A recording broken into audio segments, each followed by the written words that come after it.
1 Samuel capítulo 2, irmãos. Versículo 1 diz assim: Então orou Ana e disse: O meu coração se regozija no Senhor, a minha força está exaltada no Senhor, a minha boca se ri dos meus inimigos, porquanto me alegro na tua salvação. Não há santo como o Senhor, porque não há outro além de ti, e rocha não há nenhuma como o nosso Deus. Amém.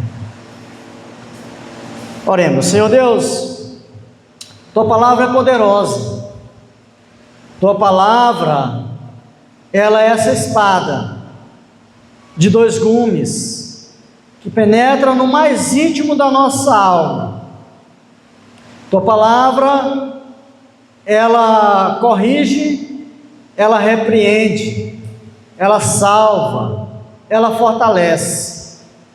Tua palavra nos guia e nos orienta, nos ensina. A tua palavra, Senhor, ela nos aproxima de ti, porque ela revela o Senhor de forma mais ampla, de forma mais íntima, e ela está aqui diante de nós, diante dos nossos olhos.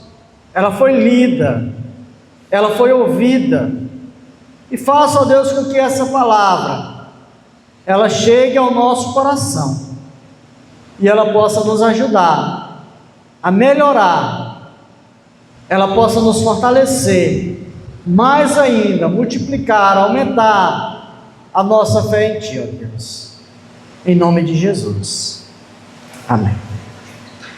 Meus irmãos, na quarta-feira atrasada, eu estive falando sobre esse cântico de Ana, que é mais um dos cânticos que há na Bíblia.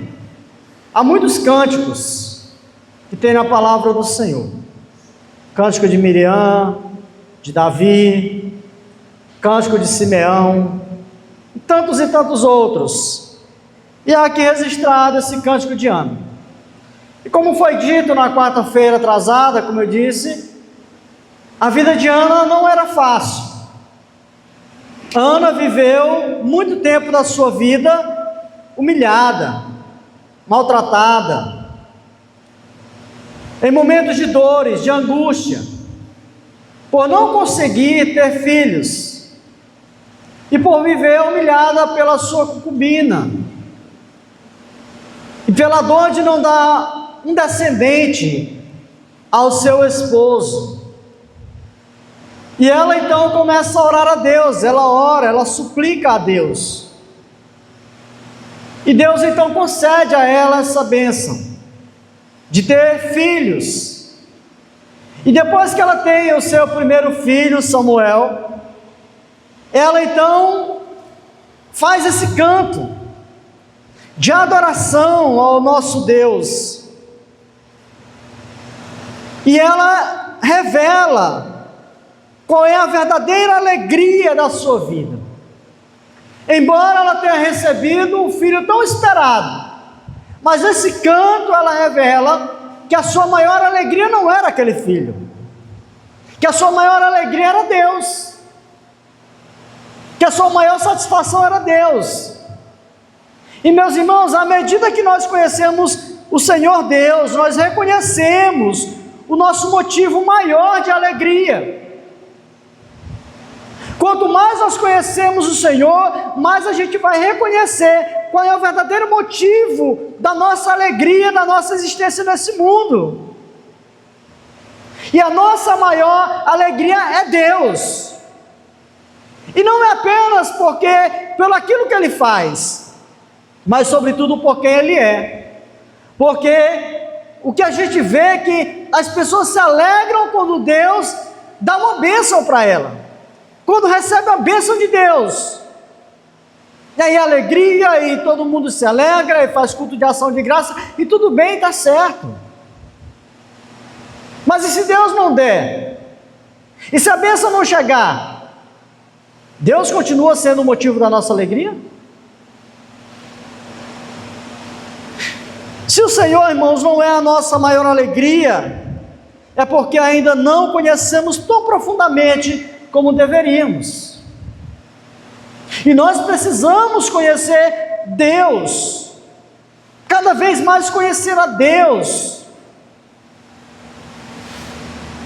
No início aqui do seu canto, Ana, ela declara: o meu coração se regozija no Senhor.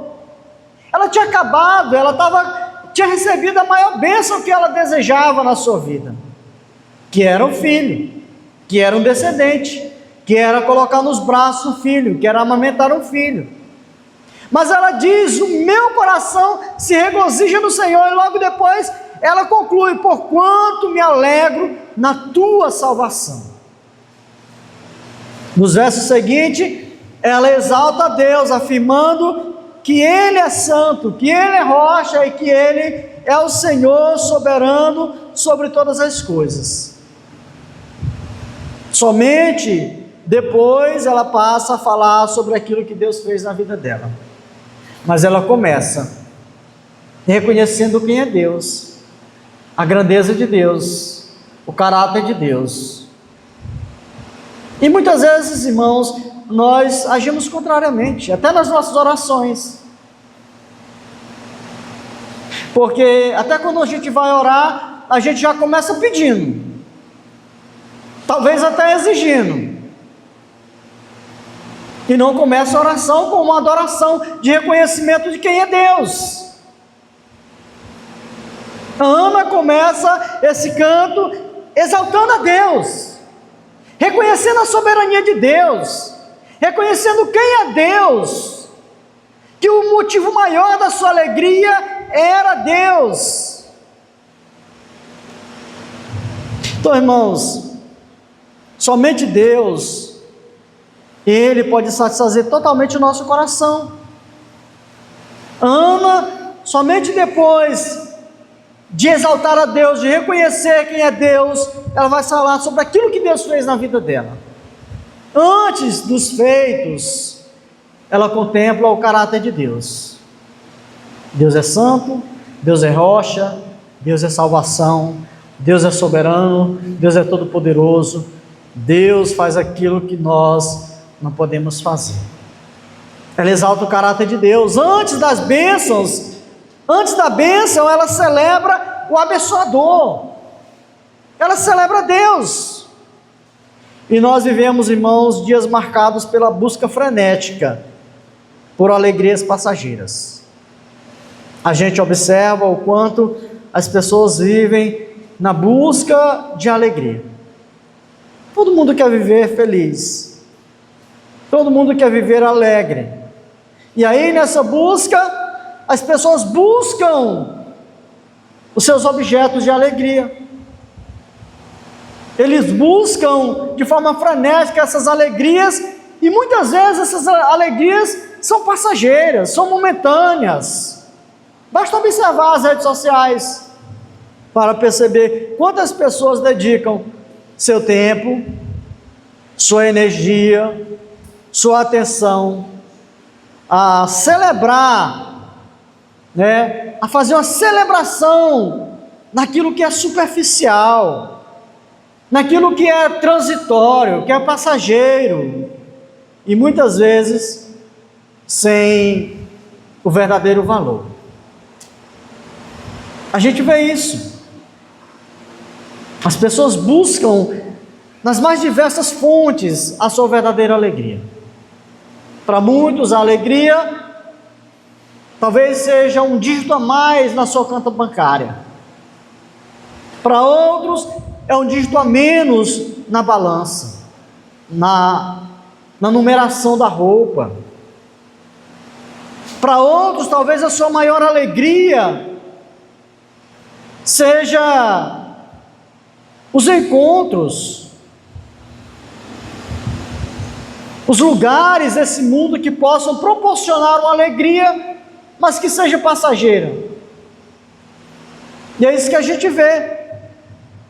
O cântico de Ana nos chama de volta àquilo que é essencial: Deus e somente Deus. deve ser a nossa maior alegria. Porque todas essas coisas passam. Tudo passa. A vida passa, juventude passa, vigor físico passa, saúde passa. Mas Deus permanece para sempre. Deus permanece para sempre. John Piper, ele falando sobre satisfação, ele diz: Deus é mais glorificado em nós quando nós estamos mais satisfeitos nele.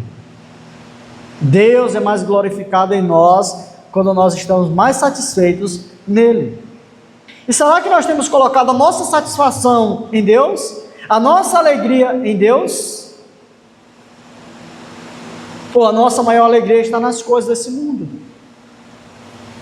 Sobre a suficiência de Cristo, John Piper ainda diz: se Cristo for removido do seu coração, nem o universo inteiro será suficiente para preencher esse coração.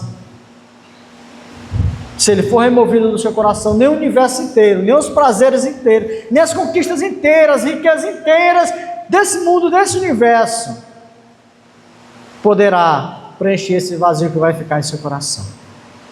Reflitamos, irmãos, comigo, algumas verdades fundamentais. Primeiro, nós precisamos conhecer a Deus.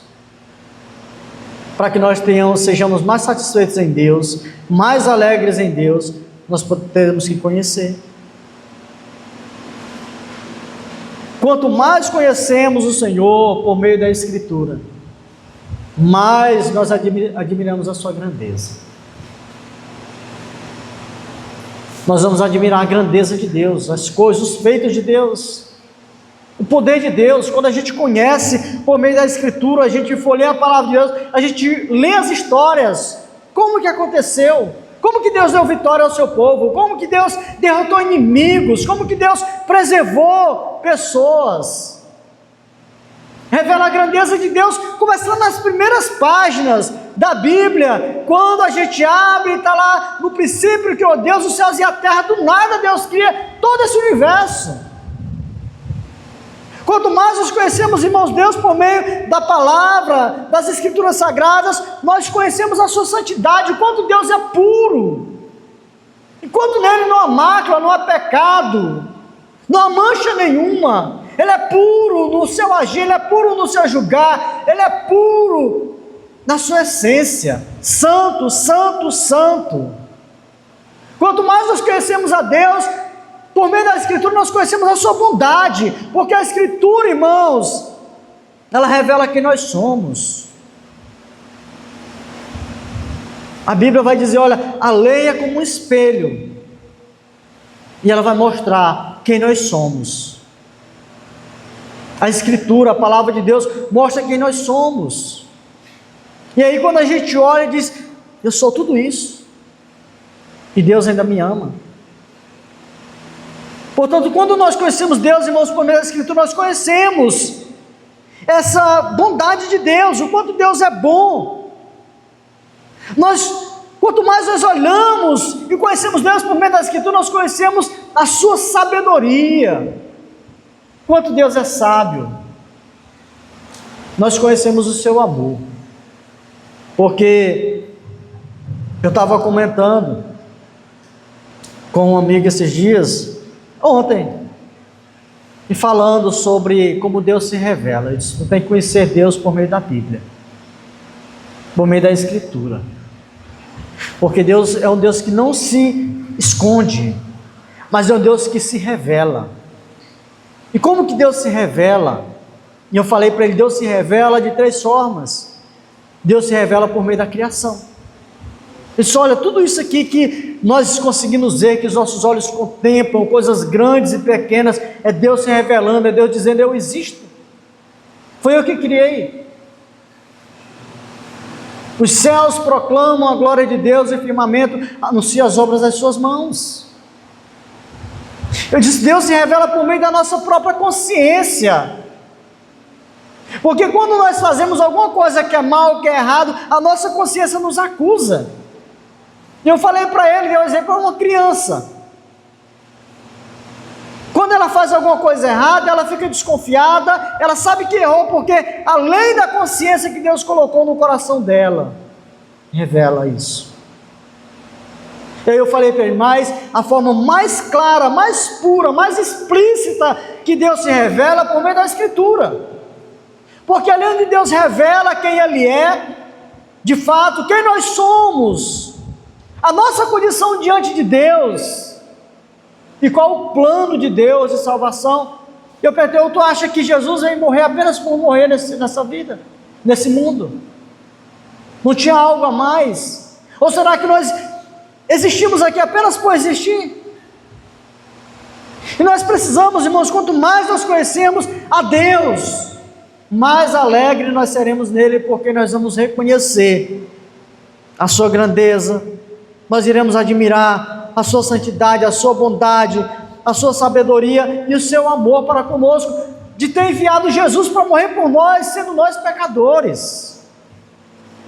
À medida que nós nos aproximamos dele, através da oração, da adoração, da comunhão, o Espírito Santo, irmãos, ele ilumina a nossa mente. O Espírito Santo, ele ilumina o entendimento nosso, ele aquece o nosso coração. Por que às vezes o nosso coração está frio? Por que às vezes a nossa mente não tem essa clareza? Porque não nos aproximamos, irmãos, por meio da Escritura. Não procuramos conhecer Deus por meio da Escritura. Conhecer Deus de forma mais profunda. E então dizer, como já disse, eu te conhecia só de ouvir falar, mas agora os meus olhos te veem. Então, irmãos, a presença de Deus é tudo que nós precisamos para que a vida tenha sentido. Porque quantas pessoas que buscam o sentido da vida em coisas, para ele o sentido da vida é dinheiro, é os prazeres, é o mundo, é as coisas desse mundo. Mas Deus é tudo que nós precisamos, para que a gente saiba, para que a gente compreenda o verdadeiro sentido da vida. Deus é tudo que nós precisamos, irmãos, para que a nossa alma encontre descanso. Porque nós não queríamos encontrar descanso para a nossa alma nas coisas desse mundo. Nós vamos encontrar descanso verdadeiro quando nós ouvirmos a voz de Cristo dizendo: vinde a mim todos que estão cansados, sobrecarregados, e eu vos aliviarei. Tomai sobre vós o meu jugo e aprendei de mim, porque sou manso e humilde de coração. É aí onde repousa, é aí onde reside o verdadeiro descanso para a nossa alma. Quantas pessoas que vivem com a alma cansada e acham que sua alma vai descansar se ele tiver mais dinheiro, e aí ele vai pagar todas as suas dívidas, e a sua alma estará descansada, repousada. Quantas pessoas acham que a sua alma estará descansada, repousada, se ele conquistar todos os diplomas dessa vida, os certificados dessa vida, e eles vão estar preparados para tudo? Quantas pessoas que acham que o verdadeiro significado para a sua vida e descanso para a sua alma serão as realizações, as conquistas, enquanto que o verdadeiro sentido, descanso para a nossa alma está em Deus, está em Cristo, porque ali nossos pecados são perdoados, porque ali a culpa dos pecados são jogados no mar de esquecimento, porque ali nós temos certeza de que Deus nos aceita e nos ama, mesmo nós sendo pecadores, por meio de Cristo Jesus. E há repouso e há descanso para a nossa alma. A presença de Deus, irmãos, é tudo que nós precisamos para que o nosso coração cante júbilo, alegria diante de Deus,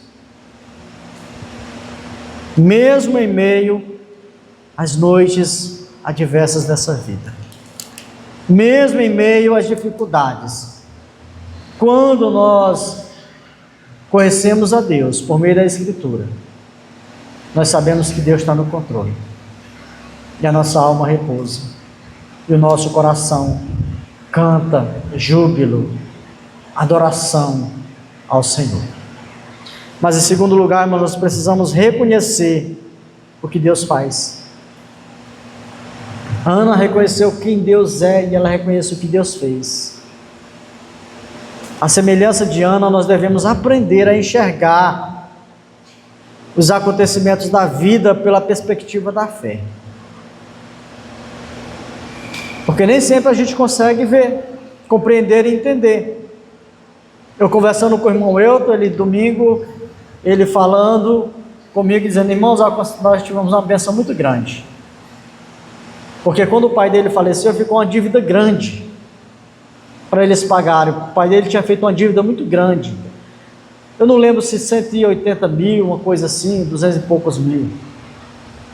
E na época ele tentou de todo jeito fazer empréstimos para pagar essa dívida. Tentou vender a terra para pagar essa dívida. Bateu em porta de consultoria, bateu em porta de banco, procurou comprador para a terra, não encontrava. E tinha que pagar porque tem não é aquele homem que, a pessoa que fica fiador, afiançou ele, e o nome daquela pessoa estava lá, e ele, se não pagasse, ele queria pagar.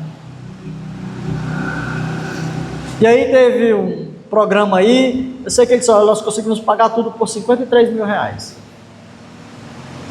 E aí ele reconheceu, dizendo: olha, quantas portas que eu bati naquela época, quantas portas nós batemos, e Deus fechando as portas, porque Deus não queria que fosse daquela forma. Então, irmão, nós temos que reconhecer o que Deus faz. Há pessoas que pedem, que suplicam, choram diante de Deus, e aí consegue. Quando Deus dá, quando Deus abençoa, quando Deus abre a porta, muitas vezes Deus fecha a porta. A bênção é a porta fechada. A bênção de Deus muitas vezes é um não. E a gente não vai compreender isso, vai compreender lá na frente. Mas muitas vezes, irmãos, a bênção de Deus chega, o sim de Deus chega, a porta se abre. E o que é que nós fazemos quando nós recebemos a resposta de Deus? Às vezes nós exaltamos a nós mesmos: fui eu, foi a minha sabedoria, foi o meu poder, foi eu me virar daqui, foi eu fazer isso. Às vezes nós atribuímos essa conquista aos nossos próprios esforços. Foi a minha luta, foi a minha garra, foi a minha persistência. É claro que teve tudo isso, mas por trás quem estava? O nosso Deus. Ou nós simplesmente esquecemos daquele que nos socorreu. Nem lembra que foi Deus. Nem lembra que orou, nem lembra que pediu, que suplicou. Ana, ela agiu de forma diferente. Ela reconheceu que Samuel era fruto da graça de Deus. E por isso ela exaltou o Senhor, com honra, com glória, que somente Ele merece. Ana, quando ela vai, ela pede: Senhor, se o Senhor me dá um filho, eu vou consagrar para servir no Senhor no templo. Deus concede aquele filho. Deus dá aquele filho. Ela pega um dia aquele filho, Samuel. Imagine, irmãos, o coração dessa mãe. Tanto que ela pediu esse filho, ela poderia me dizer: Deus já me deu, agora eu não vou dar meu filho, não vou abrir mão do meu filho. Ela pega o seu filho, leva ao sacerdote ali, lá no templo. Ele fica morando lá, ele passa a morar lá, ela abre mão de ter ele dentro de casa. Vai ver ele de ano em ano quando vai até lá, até Ramá, adorar a Deus. Ana reconheceu a soberania de Deus, a graça de Deus na vida dela. Ela reconheceu que Samuel era fruto da graça de Deus, e por isso ela exaltou o Senhor com honra. Ela honrou o seu voto, honrou a Deus, ela glorificou a Deus, porque somente Ele merece. Por fim, irmãos, precisamos abraçar a verdade da salvação promovida pelo Senhor. Ana, ela diz: o meu coração se regozija no Senhor, a minha força está exaltada no Senhor, a minha boca se ri. Aquela boca que antes não tinha motivo para rir, agora estava rindo. Se ri dos meus inimigos, porque me alegro na tua salvação. Quando Ana, irmãos, ela afirma que se alegra na salvação de Deus, ela utiliza aqui um termo que comunica a ideia de libertação, de livramento, de vitória concedida pelo próprio Deus, pelo próprio Senhor. A salvação que ela se refere aqui, Deus me livrou da minha vergonha, me salvou da minha vergonha. Deus me salvou da zombaria das pessoas, Deus me salvou do medo que eu tinha de não ter um filho, Deus me salvou de não deixar um descendente para o meu esposo, Deus me salvou disso. Mas, irmãos, essa palavra aponta não apenas para a intervenção específica de Deus na história, porque muitas vezes é isso que acontece, Deus nos livrou, Deus nos salvou, Deus me salvou disso, me salvou daquilo.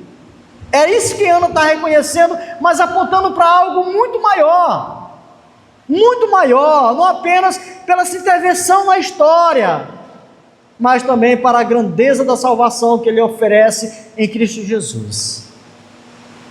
Porque muito mais do que nos salvar de uma dívida, porque muito mais do que salvar nosso casamento, porque muito mais do que nos salvar talvez de um vício, porque muito mais do que salvar a pessoa de uma doença, de uma enfermidade, Deus salva da condenação do inferno. E é isso que deve ser a nossa maior alegria, porque a nossa salvação está acima de tudo isso. Porque quem é salvo de uma enfermidade, ele ainda vai morrer. Porque quem é salvo de uma dívida, ele pode contrair outra dívida. Porque quem é salvo de um vício, ele pode recair no vício. Mas quando Deus salva, irmãos, da condenação eterna, Ele escreve nosso nome no livro da vida e diz: nenhuma condenação há para quem está em Cristo Jesus. Por isso Deus deve ser nosso motivo de maior alegria, de contentamento, de satisfação nessa vida. Em Cristo nós somos libertos do pecado. Em Cristo nós somos reconciliados com o Pai. Em Cristo nós recebemos a esperança da vida eterna. Em Cristo nós tivemos o nosso nome escrito no livro da vida. Eu quero concluir, irmãos, dizendo que nesse dia você possa cantar como Ana. Cantar como Ana e reconhecendo que a sua maior alegria é Deus. Não são as coisas materiais. É claro que as coisas aqui nos alegram. Nos alegra ter saúde. Nos alegra ter bens materiais. Nos alegra ter uma boa família. Nos alegra conquistar. Comprar aquilo que nós queríamos comprar. Nos alegra. Mas não deve ser o nosso maior motivo de alegria, o nosso maior motivo de riso. Olha como Ana, ela começa, o meu coração se regozija, se alegra no Senhor. Não foi em Samuel que ela colocou o primeiro motivo da sua alegria, não foi na sua conquista. A minha força está exaltada no Senhor, a minha boca se ri dos meus inimigos, porquanto me alegro na tua salvação. Que nesse dia você reconheça, nós reconheçamos Deus de forma mais profunda em nossa vida, nós conheçamos, procuramos conhecer Deus de forma mais profunda, reconhecendo a sua mão em todas as coisas, celebrar diariamente a salvação que Ele nos concedeu em Cristo Jesus. Então você, quando isso acontecer, eu e você, nós descobriremos que não existe felicidade maior do que viver na presença daquele que é santo, é rocha e salvação. Ele é santo, totalmente santo, puro, e nos ama. Ele é rocha onde nós podemos estar sustentados, Ele é salvação para a nossa vida. Amém? Senhor Deus, obrigado pela tua santa e bendita palavra.